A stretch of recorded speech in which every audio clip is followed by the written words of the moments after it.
Good morning from Lucknow. আমরা এখন এই ব্রেকফাস্ট করে নেব, টি সঙ্গে টোস্ট, ওখানে চিকেন সসেজ, আলু পরাঠা, স্যালাড, দই। তো এগুলো দিয়ে ব্রেকফাস্ট কমপ্লিট করব। যদিও এখন 11:30 বেশি হয়ে গেছে, 12টা বাজতে যায়, এখন ব্রেকফাস্ট হবে। ব্রেকফাস্ট করে নিয়ে ঝটপট রেডি হয়ে এখান থেকে বেরোবো। আজকে আমাদের প্ল্যান ছিল চণ্ডীগড় পর্যন্ত যাওয়ার, বাট টাইম যা হচ্ছে বেরোতে, তাতে মনে হয় না অত দূর যাওয়া যাবে। লেটস সি কত দূর যাওয়া যায়, যত দূর যাওয়া যাবে ততটা যাবো। নয়ডা 7 ঘন্টা 7.5 ঘন্টা দেখাচ্ছে, সো নয়ডা অব্দি তো ডেফিনেটলি যাবো। দেন সেখান থেকে প্ল্যান করব আগে আর কোথায় যাওয়া যায়। চলো আমরা ব্রেকফাস্ট করে নিই, দেন একদম বেরিয়ে দেখা হচ্ছে। টাইম এখন 12:30 আর আমরা পুরো রেডি এখান থেকে বেরোনোর জন্য। এদিক ওদিক করতে করতে গিয়ে, যাই হোক, ভেবেছিলাম আমরা 10টায় বেরোবো, সেটা এখন 12:30 হয়েছে, 2.5 ঘন্টা ডিলে। ওদিকে দেখা যাক কত দূর পৌঁছানো যায়। চণ্ডীগড় দেখাচ্ছে 11.5 ঘন্টা, সো দেখা যাক কতক্ষণে কি পৌঁছানো যায়। আপাতত এখান থেকে আমরা চেক আউট করবো। সব লাগেজ ফাগেজ গুছিয়ে আমাদের সবকিছু রেডি করাই রয়েছে। লোক ডেকেছি, লোক এখনো আসছে না, 10 মিনিট হয়ে গেছে। লোকজন আসলে পরে লাগেজগুলোকে তুলে নিয়ে বেরোবো। চলো, 12:37 আমরা রওনা দিলাম লখনৌ থেকে। এখন কিছুটা এগিয়ে গিয়েই সেই লখনৌ আগ্রা এক্সপ্রেসওয়ে ধরবো আবার। দেন তারপরে আজকে সেখান থেকে নেবে আবার যমুনা এক্সপ্রেসওয়ে।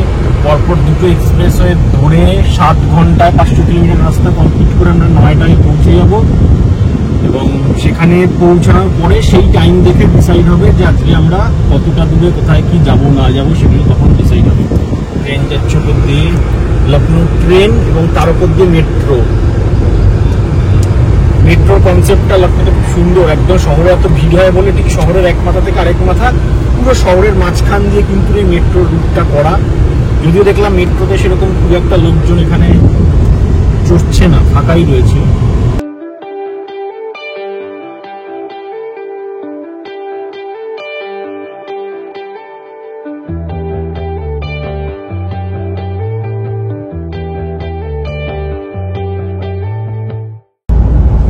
আমরা এখন লখনৌ আগ্রা এক্সপ্রেসওয়েতে। লখনৌ শহরের ভিড় থেকে বেরিয়ে চলে এসেছি। এবারে এই বাদিক নেব, দিয়ে এই রাস্তা, এই যে লেখা রয়েছে এখানে লখনৌ আগ্রা এক্সপ্রেসওয়ে। আগ্রা দেখাচ্ছে 316 কিলোমিটার, আর আমরা চণ্ডীগড় দিয়ে রেখেছি আজকের ডেস্টিনেশনের জন্য। দেখাচ্ছে 11 ঘন্টা, পৌঁছানোর টাইম দেখাচ্ছে রাত্রির 12:22। এই যে ওপরে এক্সপ্রেসওয়ে, আর এই লাইটগুলো হচ্ছে লখনৌ আগ্রা এক্সপ্রেসওয়ে সিম্বল, যে আমরা লখনৌ আগ্রা এক্সপ্রেসে উঠে আমরা এই দিকটায় যাবো। আবার এখানে তো ব্রিজের নিচে দেখছি প্রচুর গাড়ির ভিড় সব দাঁড়িয়ে রয়েছে। এক্সপ্রেসওয়ের সামনে তো, আচ্ছা, এখানে সব খাবার দাবারের জায়গা, মানে দাঁড়িয়ে কিচ্ছু আর এরপরে পাওয়া যাবে না বলে এইখানটাতে এই সমস্ত করা।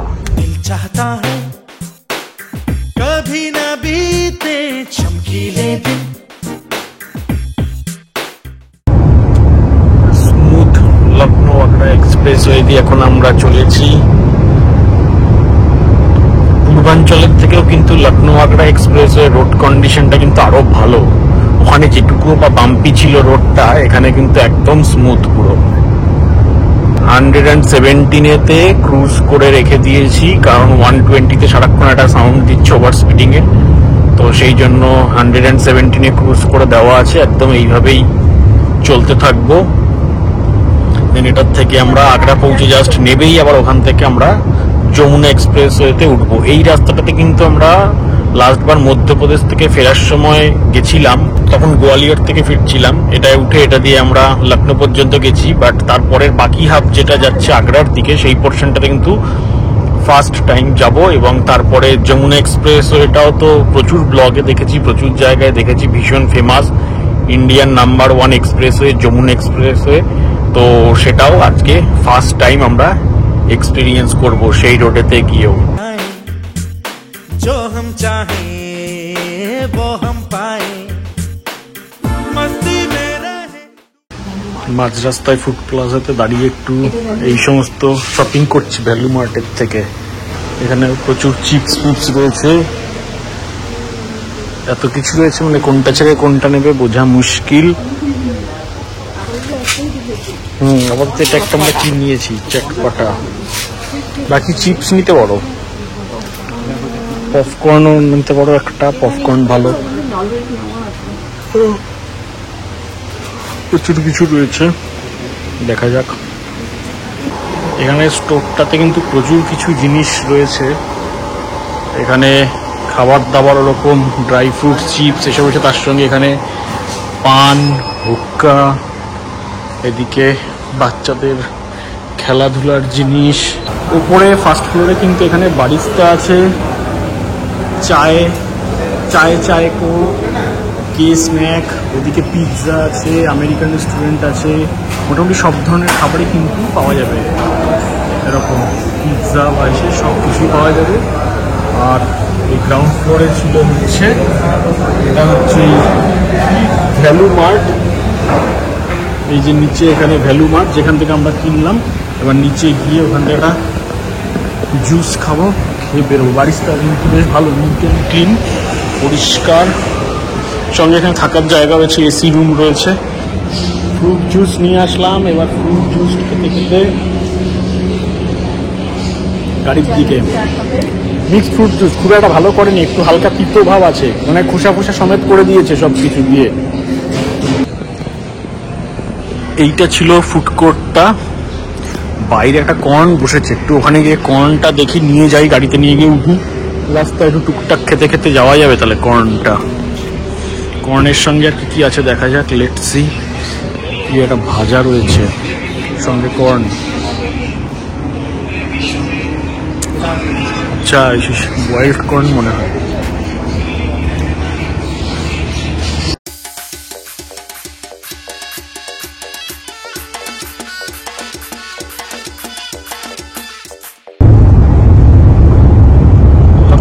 এক্সপ্রেসওয়ে নিচের থেকে বেশ সার্কেল করে করে অনেকগুলো রোড এখানে এসে উঠছে। ফিরোজাবাদকে আমরা ক্রস করছি, ফিরোজাবাদের এখানে এসে উঠছি, নিচ থেকে যে ফিরোজাবাদ থেকে রাস্তাটা উঠছে। আর এই যে এরকম লাইটিং গুলো যে দেওয়া, লাইট পোস্ট গুলো এই এক্সপ্রেসের উপরে যেখানে যেখানে এই লাইট পোস্ট গুলো রয়েছে, তার মানে হচ্ছে ওখান থেকে কোনো একটা রোড কোনো জায়গার থেকে এসে এই রোডের সঙ্গে আইদার মিশছে বা এখান থেকে কাট আউট হয়ে বেরিয়ে যাচ্ছে। সেই জায়গাগুলোতে কিন্তু এই লাইটিং গুলো এরকম করে দেওয়া। এটা কিন্তু এটা একদিকে ভালো যে অনেক দূর থেকে দেখে বোঝা যাচ্ছে যে সামনে আমার এবার একটা কোনো বেরিয়ে যাওয়ার কাট আউট আসছে বা কোনো জায়গার থেকে গাড়ি এসে এক্সপ্রেসওয়েতে উঠছে। তো সেই ক্ষেত্রে একদম এই রাইট সাইডের লেনটাকে মেনটেন করে গেলে কিন্তু কোনো টেনশন নেই, কারণ হুট করে যদি নিচের থেকে কোনো গাড়ি এসে উঠে পড়ে সেক্ষেত্রে কোনো ভয় থাকবে না। আর একটা যেটা ব্যাপার, এমনিতে 3 লেনের রাস্তা, যেখান থেকে গাড়িগুলো এসে উঠছে সেখানে এটাই 5 লেন করে চওড়া করা রয়েছে, যাতে গাড়ি হুট করে চলে না আসে।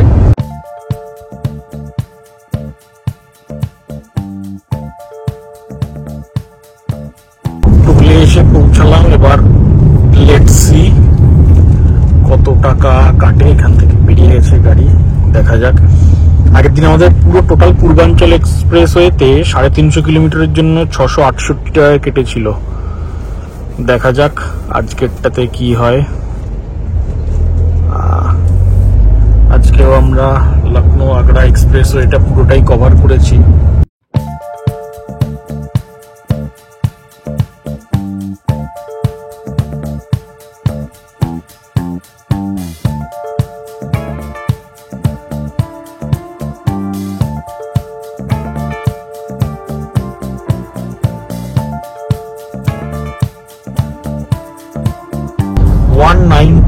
কিলোমিটার দেখাচ্ছে, 2.5 ঘন্টা দেখাচ্ছে এখান থেকে নয়ডা। মানে যমুনা এক্সপ্রেসওয়েটা ওই 200 কিলোমিটার থেকে বেশ অনেকটাই কম হবে। এইটা আমরা এই রিং রোডে চলে আসলাম, আগ্রা রিং রোড। এখান থেকে গিয়ে দেখা যাক এবার যমুনা এক্সপ্রেসওয়ে কতটা যাওয়ার পরে আসে।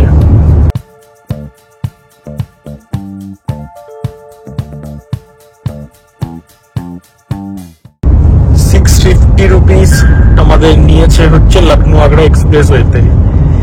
কালকের থেকে একটু কম, কালকে 680 ছিল আর আজকে হচ্ছে কি 650। চলো এবারে এটা দিয়ে এগোই, আবার দেখা হচ্ছে যমুনা এক্সপ্রেসওয়েতে ওঠার সময়। এটা কিন্তু যমুনা নদীর উপর দিয়ে আমরা যাচ্ছি, যদি আশেপাশে কোথাও তাজমহল থাকবে, থাকলে এদিকটা জমি, মানে জমিতে কিচ্ছু নেই দুটো পাশে, নদীর জল দেখা যাচ্ছে না, পুরো মাটি গাছ গাছ হয়ে রয়েছে, সামান্য একটু পোর্শনে জল রয়েছে। ফাইনালি চলে আসলাম যমুনা এক্সপ্রেসওয়েতে। এই এখন আছি যমুনা এক্সপ্রেসের উপরে, জাস্ট একটু আগে একটা নীল রঙের বোর্ড ছিল ওইখানে দেখা যাচ্ছে, তো ওই নীল বোর্ডটা এতেই লেখা ছিল যমুনা এক্সপ্রেসওয়ে বলে। আমি একটু দেখি জুম করা যায় কিনা। এই যে সামনের এই নীল রঙের বোর্ডটা, ওখান থেকেই স্টার্ট হয়ে গেল যমুনা এক্সপ্রেসওয়ে। আর এই হচ্ছে রাস্তা যমুনা এক্সপ্রেসওয়ে, সামনে সোজা এদিকে আমরা এগোবো। এখান থেকে ঘন্টা 2-2.5 মধ্যে আমরা নয়ডা পৌঁছে যাব। রাস্তাটা তো দারুণ, যমুনা এক্সপ্রেসের রাস্তাটা পুরো এরকম কংক্রিটের ঢালাই করা রাস্তাই হবে, খুব সম্ভবত বেশ চওড়া, মানে 3টে লেনের পরে কিন্তু সাইডে যা জায়গা আছে এখানে দিব্যি বড় গাড়ি লরি সবকিছু দাঁড় করানো যাবে, এবং তারপরেও সাইডে আর এতখানি করে জায়গা, মানে যে কোনো জায়গায় কিন্তু গাড়ির কোনো প্রবলেম হলে সাইড করিয়ে সেফলি সাইড করে দাঁড় করিয়ে রেখে কিন্তু কাজবাজ এখানে করা সম্ভব গাড়ির। এবং প্রত্যেকটা গাড়ি কিন্তু একদম ঝড়ের মতন যাচ্ছে। যমুনা এক্সপ্রেসওয়ে এই মুহূর্তে ইন্ডিয়ার one of the best expressway. তো এগোবো এবার আমরা সামনের দিকে।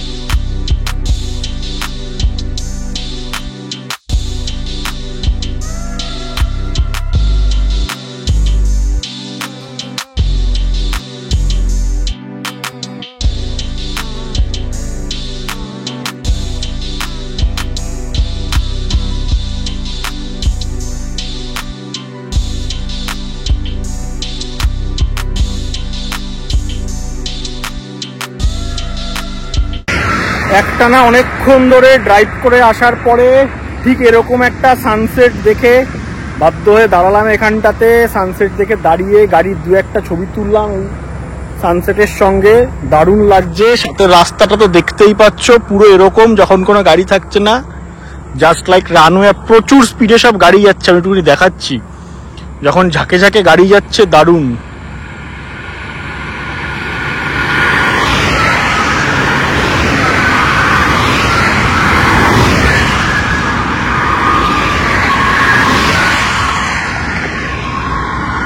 অসাধারণ এরকম সব যাচ্ছে গাড়ি, 100-150 সমস্ত গাড়ির মোটামুটি স্পিড আছে, তার নিচে খুব একটা কেউ নেই।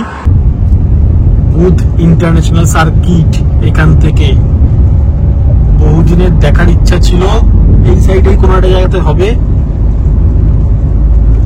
আজ তার পাশ দিয়ে প্রথম যাচ্ছি। বুধ ইন্টারন্যাশনাল সার্কিট, এখানেই সমস্ত রেস হয়, বাইক গাড়ি মোটোজিপি রেস হয়। আগে ফর্মুলা 1ও হয়েছে একবার দুবার। পুরো ইন্ডিয়ার মধ্যে একমাত্র রেসের সার্কিট এটা। এদিকে বার্গার কিং স্টারবাকস ছিল, বাট আমরা কিছুই নিলাম না, সোজা বেরিয়ে চলে গেলাম। আর আমরা আলটিমেটলি পানিপথ সেট করলাম আজকের ডেস্টিনেশন। অর্লভ আপাতত ডেস্টিনেশনে দিয়ে রেখেছি, এবং 8 ঘন্টা 43 মিনিট মতন দেখাচ্ছে পৌঁছাতে। যমুনা এক্সপ্রেসওয়ে এখানে এন্ড হচ্ছে, আর বাদিকে রাস্তা ঢুকে যাচ্ছে দিল্লি শহরে।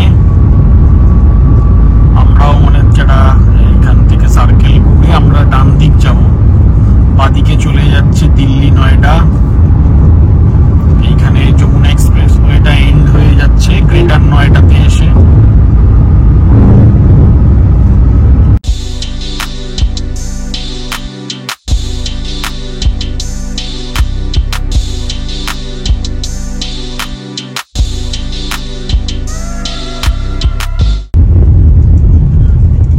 নয়ডার থেকে বেরিয়ে আমরা এখন এসে ঢুকছি ইস্টার্ন পেরিফেরাল এক্সপ্রেসওয়েতে।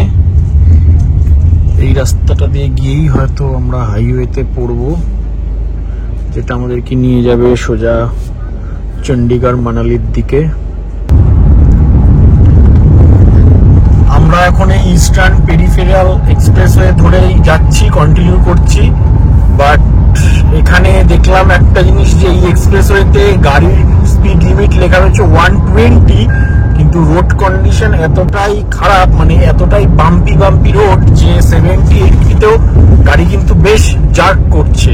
ভাঙাচোরা রাস্তা নয়, এমনি নর্মাল রাস্তা, কিন্তু ভীষণ বাম্পি এবং প্যাচওয়ার্ক করা, যার জন্য কিন্তু গাড়ি বেশ লাফাচ্ছে। আমরা 80-90তে গিয়ে হঠাৎ লাফিয়ে উঠছে গাড়ি, তো 120তে যাওয়ার তো কোনো প্রশ্নই আসে না। 100ই মেনটেন করা যাচ্ছে না এই এক্সপ্রেসওয়েতে। আমরা এখন খুব সম্ভবত হরিয়ানাতে এন্ট্রি করছি। টোলের ওপরটা একটা খুব সুন্দর করে ডিজাইন করা, এই যে প্যান্ডেলের মতন। টোলটার আগে দেখলাম প্রচুর ব্যারিকেড দেওয়া, প্রচুর পুলিশ আছে। খুব সম্ভবত এটাই হরিয়ানার বর্ডারের চেকপোস্ট। হরিয়ানাতে এই 5 তারিখ থেকে ভোট আছে, যার জন্য শুনলাম এখানে খুব ডাকা চেকিং চলছে। তো আমরা লাস্ট পর্যন্ত পানিপথে আসলাম। পানিপথে এসে হোটেল অর্লভ বুক করেছি। হোটেল অর্লভের রুম টুরটা একবার তোমাদেরকে দেখিয়ে দিই। এই হচ্ছে ঢুকে প্রথমে বাদিকে একটা বিশাল এই যে মিরর, এদিকে একটা ওয়াশরুম আছে। ওয়াশরুমটা কিন্তু বেশ বড় এবং neat and clean. Shower area, এদিকে কোমোড, বেশ বড় সড়ো সুন্দর। এবং তারপরে রুমটাও কিন্তু বেশ অনেকটা বড়। এখানে মিনি ফ্রিজ আছে, মিনি ফ্রিজ, ওয়ার্ড্রপ, টিভি, ওখানে একটা ওয়ার্কিং ডেস্ক, এখানে একটা টেবিল, দুপাশে বেড সাইড টেবিল। এখানে পিছনে বেডের পিছনে দেওয়ালটাতে খুব সুন্দর ইন্টেরিয়র একটা ডিজাইন করা রয়েছে। এসি ফ্যান দুটোই একসঙ্গে। দেন এখানে একদম পুরো একটা পুরো পার্টি বুক আছে। হরিয়ানা আয়ে হো আর পাটিয়ালা পেক নেহি খায়ে হো তো ক্যা খাক হরিয়ানা আয়ে হো, ইয়ে এইটা হচ্ছে সেটার জন্য প্রচুর আইটেমের একদম ছড়াছড়ি। আমি শুধু পেজ উল্টে দেখিয়ে যাচ্ছি, কোনো খামতি নেই। ফুল প্যাকেজ, বিভিন্ন রকমের কম্বোর অফার, সবচেয়ে বড় কথা। এবং লাস্টে ককটেল পার্টি, বিশাল ব্যাপার। তো এই হোটেলটার নাম হচ্ছে হোটেল অর্লভ। বেশ ভালো কিন্তু হোটেলটা, এবং এদের একটা নিজস্ব বার আছে, গরারি বার, এবং একটা রুফটপ লাউঞ্জ টাইপের একটা আছে, রেস্টুরেন্টের একটা ওপেন এরিয়া সেটা। তো রুম হচ্ছে এই, বেশ সুন্দর রুম, এবং এটা আমাদের 4,500 টাকা করে পড়েছে। 4,500 টাকার তুলনায় কিন্তু খুব ভালো রুমটা। তো আমরা আজকের দিনটা থাকবো, কালকের দিনটা থাকবো। কালকেরটা কত করে নিয়েছিল? 6,000 টাকা করে নিয়েছিল হলিডে ইনে, বাট সেই তুলনায় এটা কিন্তু 4,500-তে এনাফ, অলমোস্ট ওর মতনই। কালকে আমাদের আরেকজন দাদা আসবে, সে আমাদের সঙ্গে মিট করবে এখানে, সেই জন্য আমরা কালকের দিনটাও থাকবো। নেক্সট দিন মর্নিং থেকে আবার বেরোবো। আপাতত এই ব্লগটাতে পুরোপুরি চণ্ডীগড় পর্যন্তই চলতে থাকবে, যা যা হচ্ছে না হচ্ছে। তারপরে নেক্সট ব্লগে আবার আমরা চণ্ডীগড় থেকে রওনা দেবো। Good afternoon from Panipat. আজকে সারাদিন আমরা হোটেলেই রেস্ট নিচ্ছি, ভিডিওগুলোকে সমস্ত কিছু আপলোড করছি। তো আজকে সন্ধ্যাবেলায় আবার আমাদেরই একজন চেনা জানা একজন চিকুদা, সে আসবে। তার সঙ্গে এখানে আমরা দেখা করবো। সে কাজের সূত্রে কলকাতা ছেড়ে এখন এখানেই থাকে। তো সেই জন্য আজকের দিনটা ফুল রেস্ট, সেরকম কোথাও এদিক ওদিক করার কিছু নেই, রেস্ট নেব। আর তারপর কালকে সকাল বেরোবো। এখন একটু লাঞ্চটা দেখাই। হোটেলটা কিন্তু বেশ ভালো, খাবার দাবার গুলো ভালো। কালকের থেকে আমরা যা নিয়েছি। আজকের এই হচ্ছে লাঞ্চের মেনু। আজকে ভাত, পাপড়, ডাল। এটা কি জিনিস? এটা আলু মশলা। যাই হোক, আজকে খাবারগুলো দেখে বেশ ভালোই লাগছে। সঙ্গে পেঁয়াজ দিয়েছে। তো আজকে পুরো ভেজ খাবার, কারণ সন্ধ্যাবেলায় আবার স্ন্যাক্স থাকবে, এগুলো খাওয়া দাওয়া করে নিই। দেন সন্ধ্যাবেলায় আবার এখানে একটা রেস্টুরেন্ট রয়েছে, হোটেলের মধ্যেই রয়েছে, সেখানে যাব, গিয়ে সেখানটা আবার দেখাবো। তারপর আজকে মোটামুটি রেস্টের উপর দিয়ে যাবে। আর কালকে সকাল আর্লি মর্নিং চেষ্টা করবো এখান থেকে বেরিয়ে সোজা জম্মু যাওয়ার। এখানে একটা দারুণ রেস্টুরেন্ট কাম বার আছে আমরা যেই হোটেলটাতে এসেছি সেখানেই। এবং এদিকটায় হচ্ছে মানে ওপেন টেরেসে, ওপরে জাস্ট শেড আছে, বাট বাকিটা পুরো ওপেন এয়ারে। এদিকেও বসার ব্যবস্থা রয়েছে। আর এটা ইনডোর সাইড, এখানে এসি রয়েছে সামনে, এখানে একটা অসাধারণ কাউন্টার, সিলিং ফিলিং থেকে শুরু করে সবটাই দারুণ। আর এই হচ্ছে চিকুদা এসছে আজকে। এবারে আমরা এখানে আসলাম একটু খাওয়া দাওয়া করতে। তো কালকের ব্লগে তোমরা দেখেছো আমাদের যে গেস্ট চিকুদা এসছিল আমাদের হোটেলে। পানিপথেই থাকে চিকুদা কাজের সূত্রে। তো চিকুদার সঙ্গে কালকে রাত্রে আড্ডা হয়েছে, গল্প গুজব হয়েছে, দিয়ে তারপর আমরা রাত্রিবেলায় ঘুমিয়ে পড়েছি।